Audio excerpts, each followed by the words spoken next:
Cold calling benchmarks for B2B sales teams in 2025. Cold calling in 2025. Still effective, just less forgiving. Cold calling in 2025 isn't dead, it's just louder, faster, and easier to get wrong. Buyers are flooded with generic outreach, decision makers screen unknown numbers, and send me an email is the default reflex.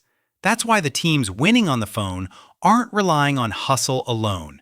They're managing to clear benchmarks and tightening every part of the funnel. Across recent industry research, average dial-to-outcome performance sits around 2.3% in B2B, which usually works out to roughly 2 to 3 meaningful next steps per 100 dials. Meanwhile, top teams reliably reach 5 to 8% by pairing better data with better talk tracks and consistent coaching. The gap isn't luck, it's process, discipline, and measurement. If you're leading an SDR org or evaluating a cold calling agency, cold calling services, or a broader B2B sales agency, the goal isn't to chase unicorn numbers. The goal is to know what good looks like for your ICP, detect problems early, and build a repeatable system that produces pipeline without burning through accounts. Why benchmarks matter more than ever, and what happens when you ignore them. In a noisy market, just do more dials is how teams quietly fail. When you manage to activity alone, reps learn to game the metric, rushing bad lists, skipping research, and tanking connect and conversion rates. The result is predictable: less pipeline, more churn, and a brand that starts to feel spammy to your best accounts. Benchmarks give you a shared language to diagnose what's actually broken. Low connect rate is usually a data, direct dial, timing, or caller ID issue. A healthy connect rate paired with weak conversion is a script, objection handling, or ICP fit problem. And when show rates drop, the problem is often meeting expectations, confirmation workflows, or qualification, not dial volume. The best teams separate benchmarks by segment, not just team-wide averages. An 8% connect rate into SMB might be mediocre, while the same 8% into Fortune 500 executives can be elite. And quotas, resourcing, and expectations should reflect that reality. This is also why inbound, partner, and pure outbound funnels should never share the same targets. The 2025 Cold Calling Benchmark Funnel: what to track, not just what to count.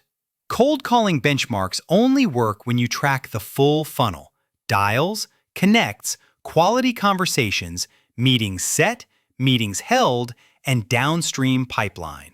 In the US, a typical B2B connect rate often falls in the 3 to 10% range, which is why many teams need 18+ dials to reach one live prospect.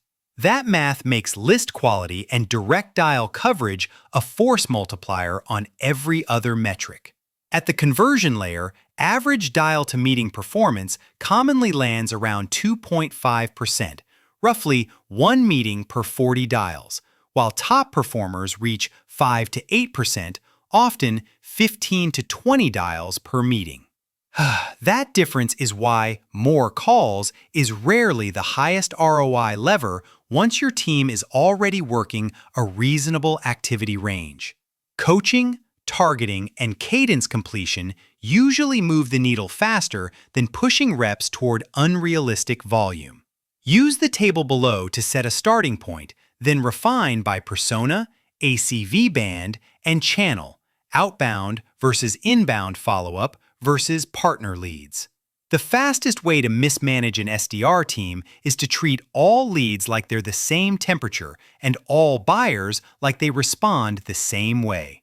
Setting realistic targets, segment-first quotas, and multi-touch cadences.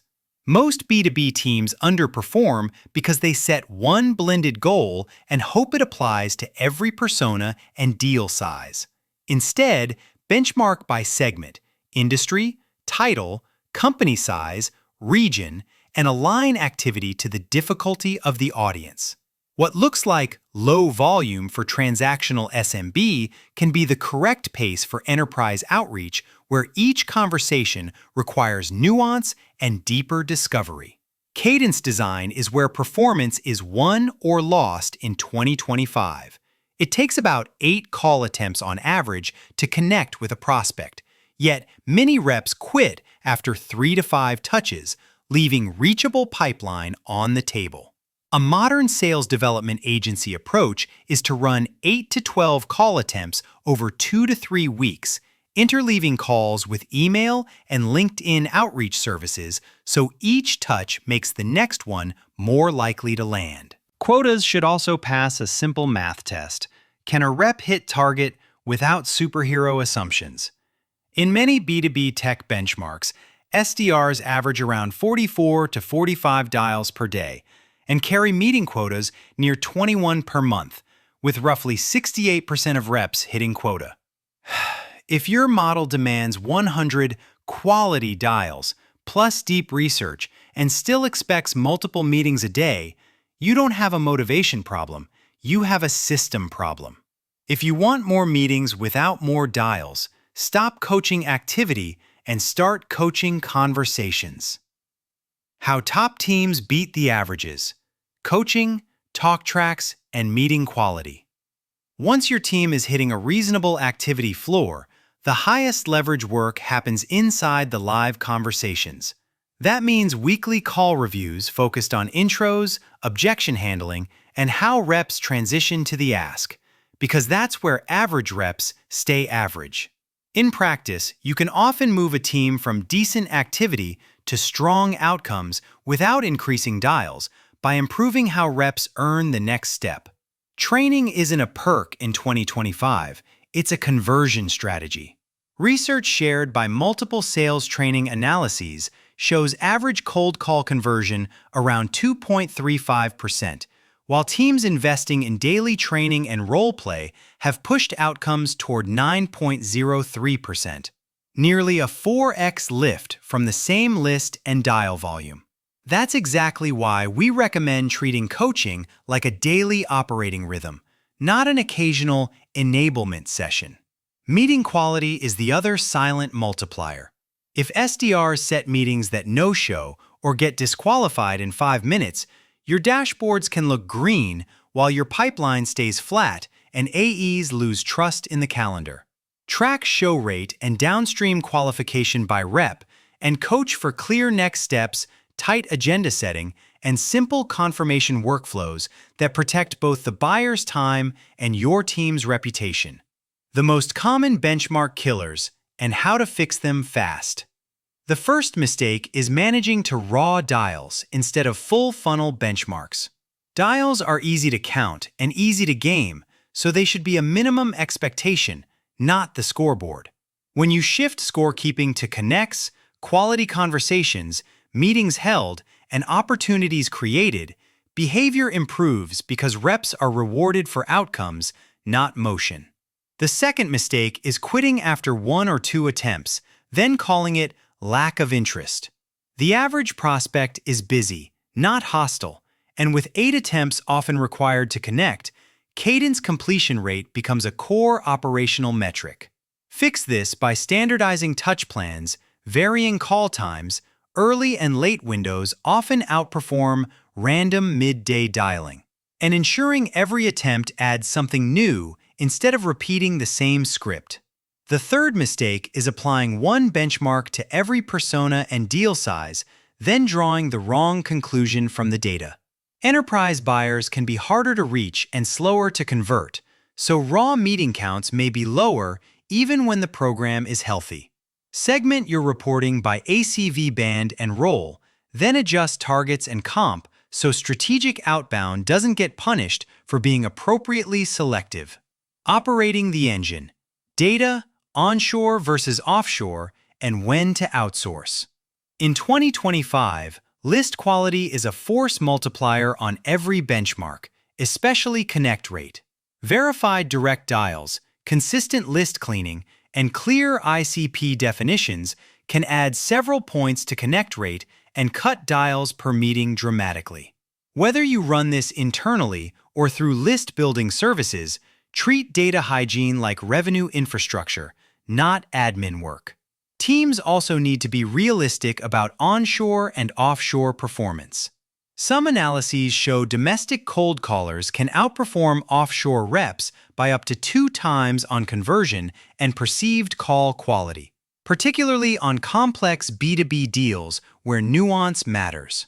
Offshore can still work, especially for research and support, but only with strong scripts, QA, call recordings, and tight management. If building that infrastructure in-house is slowing you down, sales outsourcing can be the fastest path to predictable pipeline. As SalesHive, we've booked 100,000 plus B2B meetings for 1,500 plus clients by running disciplined calling and multi-channel systems, supported by industrial-strength data operations. For teams comparing an outsourced sales team to hiring internally, the right decision often comes down to speed to learning, management bandwidth, and how quickly you need results. Next steps: a 60 to 90-day benchmark plan you can actually manage. To judge performance fairly, you need enough volume and consistency to make the data meaningful. In practice, you'll see directional signals inside 30 days, but most teams need 60 to 90 days of steady execution to calibrate lists, refine talk tracks, and confirm what's working by segment. Treat month 1 as calibration, then use months 2 and 3 to set benchmarks you can trust. Start by locking a simple, segment-first dashboard: connect rate, conversion to meetings, show rate, and downstream qualification. Then, run controlled improvements in the highest leverage order: data quality, direct dials, cadence completion, 8 to 12 touches, call coaching, weekly recordings plus daily reps, and meeting quality, confirmation, and agenda. This is also the cleanest way to compare channels in 2025: phone versus cold email agency performance versus LinkedIn, without mixing metrics that shouldn't be blended. Cold calling benchmarks in 2025 aren't about pressure, they're about clarity. When you measure the funnel correctly, you can stop debating opinions and start fixing the specific constraint that's limiting pipeline. Whether you build internally, hire SDRs, or partner with an SDR agency, the winning model is the same: tight ICP, clean data, disciplined cadences, and coaching that turns conversations into qualified next steps.